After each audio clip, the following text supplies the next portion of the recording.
singing contest. And thank you. Of course, thank you, Mr. Willie.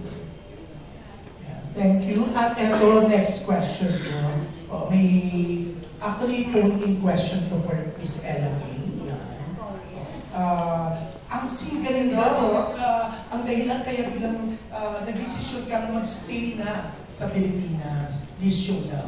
Isa na rin po sa dahilan mo. Kasi talagang na-touch ko na talaga ito maging jukebox, isa sa mga jukeboxes. So, ito na po yung opportunity actually. So, I grabbed it and yeah, it's gonna be fun. I'm excited. Well, yeah. Pero kung nandito na si Tito Benny, siya yung talagang tumulong sa akin from when I was 19 years old. Puro 19. At oo, bata pa po ako. Actually, I was the one who discovered Ella May sa isang bar sa Versumina.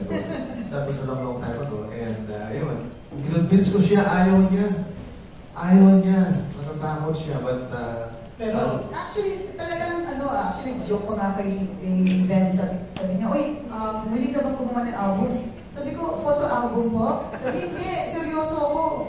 Sabi ko, siyempre, sa bago ng time na yun. So, I was parang skeptical pa po ako ng time niya. Pero, he convinced me po na, yun nga, gawin yung demo, which is the song Till My Heart Aches End.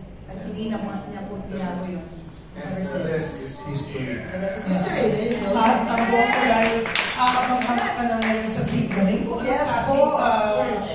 Sana supportahan nila kami. Bosses ka, di ba? Yes, one of the bosses. Abangan ka namin sa March 1. Pero eto kay Mitoy. Yan, Mitoy. Anong klaseng jukebox ka ba? Alam mo, Mitoy, pili ko si Tita Ana na manonood nito kasi favorite ka niya, di ba? I'm sure. Ano naman, kasi nandun naman yung kantawanan na mediocre challenge at kantawanan.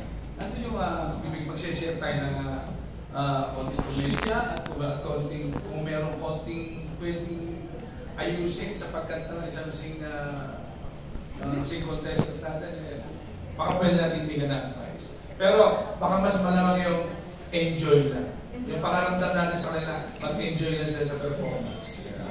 Pero ayan, congratulations kasi after 27 years talaga naman may singling pa rin, diba? Babalik ulit ang singling. So congrats, Randy and Kay. Thank you. Thank you.